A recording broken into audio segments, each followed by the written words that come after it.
Assalamualaikum warahmatullahi wabarakatuh.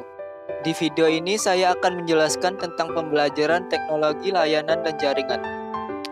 Dan materi yang akan saya jelaskan adalah memahami ragam aplikasi komunikasi data KD 3.1. Baiklah, langsung saja. 1. Pengertian komunikasi data. Komunikasi data merupakan bentuk komunikasi yang secara khusus berkaitan dengan transmisi atau pemindahan data antara komputer dengan piranti-piranti lain dalam bentuk data digital yang dikirimkan melalui media komunikasi data. Komunikasi data saat ini menjadi bagian dari kehidupan masyarakat karena telah diterapkan dalam berbagai bentuk aplikasi, misalnya komunikasi antar komputer yang populer dengan istilah internet, handphone ke komputer, handphone ke handphone, komputer atau handphone ke perangkat lain, misal printer, fax, telepon, kamera video, dan lain-lain, seperti gambar di bawah. Oke, selanjutnya 2. Model komunikasi data. Ada 3 model ya. 1. Komunikasi data simplex, satu arah. 2. Komunikasi data half duplex, dua arah secara bergantian. Dan yang ketiga, komunikasi data full duplex, komunikasi data dua arah secara bersamaan. Selanjutnya 3. Karakteristik aplikasi komunikasi data. Ada 4. Yang pertama, pengirim. Sistem harus mengirimkan data ke tujuan yang sesuai. Data harus diterima oleh perangkat yang dimaksudkan atau pengguna dan oleh perangkat atau pengguna. Yang kedua, akurasi. Sistem harus memberikan data yang akurat. Data yang telah diubah dalam transmisi dan meninggalkan sumber. Data A yang tidak dikoreksi tidak dapat digunakan. Yang ketiga, ketepatan waktu. Sistem harus mengirimkan data pada waktu yang tepat. Terlambatnya dikirimkannya data maka tidak akan berguna. Dalam kasus video dan audio, pengiriman waktu yang tepat berarti memberikan data seperti yang diproduksi atau seperti aslinya, dalam urutan yang sama ketika dibuat, dan tanpa penundaan yang signifikan. Semacam ini disebut pengiriman transmisi real time. Yang keempat, jitter. Jitter mengacu pada variasi waktu kedatangan paket. Ini adalah keterlambatan yang tidak merata dalam pengiriman paket audio atau video. Sebagai contoh, mari kita asumsikan bahwa paket video yang dikirimkan setiap 3 DMS. Jika beberapa dari paket datang dengan delay 3 DMS dan yang lain dengan delay 4 DMS, akan menghasilkan kualitas yang tidak merata dalam video tersebut.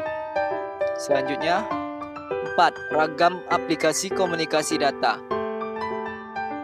Ada 5. Yang pertama, komunikasi audio, yaitu jenis komunikasi yang hanya memungkinkan mengirim dan menerima informasi dalam bentuk suara. Sebagai contoh, radio, voicemail, dan lain-lain. Komunikasi video, yaitu jenis komunikasi yang hanya memungkinkan mengirim dan menerima informasi dalam bentuk suara. Contohnya radio, voicemail, dan lain-lain. Komunikasi video, yaitu jenis komunikasi yang memungkinkan mengirim dan menerima informasi dalam bentuk gambar. Contohnya big screen yang menampilkan iklan di kota-kota, dan lain-lain. Komunikasi audio dan video, yaitu komunikasi yang memungkinkan mengirim dan menerima informasi dalam bentuk suara dan gambar sekaligus. Contohnya ada televisi, video call, dan lain-lain. Dan yang terakhir, komunikasi data, yaitu komunikasi yang mana informasi yang dikirimkan dan diterima berupa data digital. Contohnya ada aplikasi internet working pada jaringan komputer. Selanjutnya 5. Komponen komunikasi data. Yang pertama, pengirim adalah piranti yang mengirimkan data berupa komputer, alat lainnya seperti handphone, video kamera, dan lainnya yang sejenis. Penerima adalah piranti yang menerima data, juga bisa berupa komputer, alat lainnya seperti handphone, video kamera, dan lainnya yang sejenis. Pesan atau data adalah informasi yang akan dipindahkan bisa berupa apa saja, seperti teks, angka, gambar, suara, video, atau kombinasi dari semuanya. Media pengiriman adalah media atau saluran yang digunakan untuk mengirimkan data, bisa berupa kabel, cahaya, maupun gelombang magnetik. Dan yang terakhir, protokol adalah aturan-aturan yang harus disepakati oleh dua atau lebih alat untuk dapat saling berkomunikasi.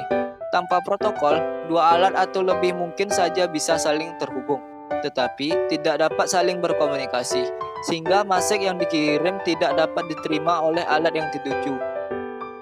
Selanjutnya, masuk materi yang kedua, mengenal ragam aplikasi komunikasi data. A. Mengenal komunikasi data. 1. Pengertian komunikasi data. Komunikasi data adalah sebuah proses pengiriman paket atau data atau informasi dari suatu sumber menuju ke suatu tujuan. Komunikasi data berhubungan dengan pengiriman paket atau data yang menggunakan sistem transmisi elektronika dari suatu komputer ke komputer yang lain atau menuju terminal yang lain. Paket atau data yang dimaksud adalah sinyal-sinyal elektromagnetik dari sumber data yang kemudian diterima dan dikirimkan kepada terminal-terminal penerima. Terminal atau receiver tersebut adalah suatu peralatan elektronik seperti printer, monitor, keyboard, telepon, dan sebagainya. Selanjutnya, contoh diagram komunikasi data.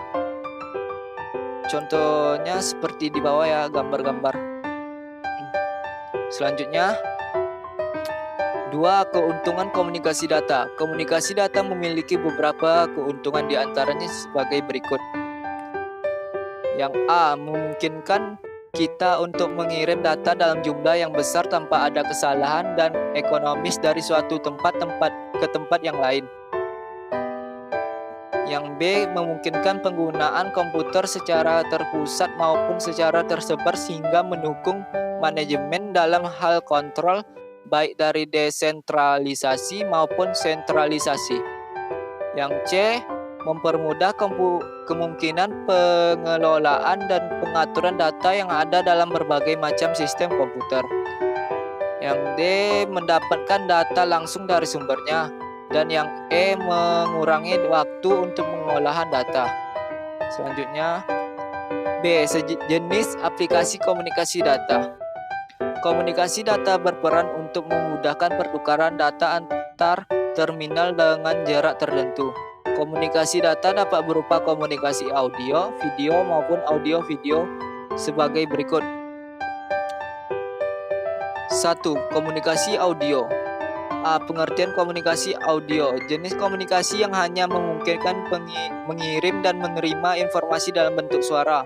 Contohnya radio, voicemail, dan lain-lain. Komunikasi audio termasuk bentuk komunikasi yang dilakukan dan terjadi melalui media audio. Komunikasi audio merupakan komunikasi yang dapat terjadi antara sistem dalam bentuk suara kemudian ditransmisikan ke dalam bentuk jaringan. Biasanya komunikasi audio menggunakan sinyal elektrik yang digunakan untuk membawa unsur bunyi. Komunikasi audio bisa terjadi dalam dua perangkat atau lebih dengan perantara satu dan yang lainnya saling terhubung oleh jaringan, baik jaringan lokal maupun luar. Komunikasi audio biasanya dilakukan untuk menyampaikan pesan atau informasi dari sumber ke penerima dengan cara memvisualisasikan dan mendengarkan isi pesan atau informasi kepada penerima melalui media yang menunjangnya, yaitu media elektronik. Contohnya media elektronik yaitu televisi, VCD player, DVD player, komputer atau lainnya yang dapat digunakan untuk memvisualisasikan dan mendengarkan isi pesan dan informasi tersebut. Selanjutnya, B. Kelebihan dan kekurangan komunikasi audio. Kelebihannya ada 5. Yang pertama, harga murah dan variasi program lebih banyak. Yang kedua, memiliki sifat yang mudah untuk dipindahkan. Yang ketiga, dapat digunakan bersama-sama dengan alat perekam radio sehingga dapat diputar kembali. Yang keempat, dapat merangsang partisipasi aktif pendengaran. Yang kelima, dapat mengembangkan daya imajinasi seperti menulis, menggambar, dan sebagainya.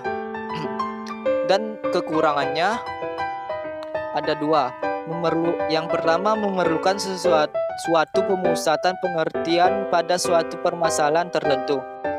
Yang kedua, penampilan melalui ungkapan simbol analog dalam bentuk suara harus disertai perbedaan pengalaman analog tersebut pada si penerima.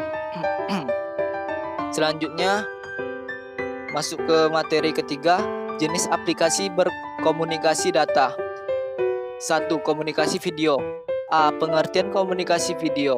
Komunikasi video adalah sebuah komunikasi yang dapat ditangkap melalui visual atau penglihatan. Komunikasi video menggunakan teknologi pemrosesan sinyal elektronik yang mewakilkan gambar bergerak. Komunikasi video memungkinkan untuk melakukan sesuatu tanpa harus bertemu dengan pengirim dan penerima pesan. Contohnya komunikasi video adalah CCTV, video streaming, dan lain-lain. B. Manfaat komunikasi video. Komunikasi video memiliki beberapa manfaat sebagai berikut. 1. Komunikasi video dapat digunakan untuk menyampaikan informasi tanpa harus bertemu dengan penerima dan pengirim pesan.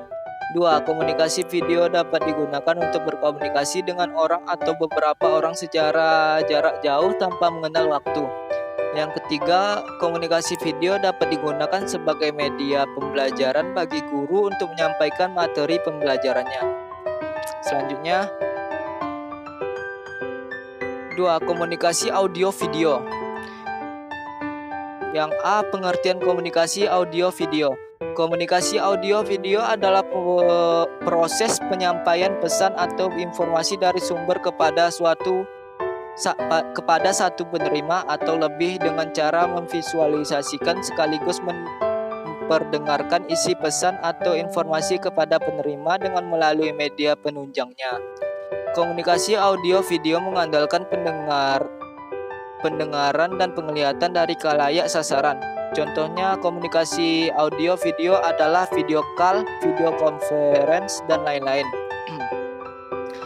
B. Manfaat komunikasi audio video. Komunikasi audio video memiliki beberapa manfaat, yaitu yang pertama, untuk mengirimkan atau menyampaikan informasi.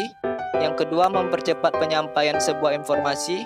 Yang ketiga, sebagai hiburan dan pendidikan. Yang keempat, untuk memengaruhi masyarakat. Oke, segitu saja untuk video ini. Terima kasih buat yang nonton dari awal sampai akhir. Saya akhiri dengan ucapan Assalamualaikum warahmatullahi wabarakatuh.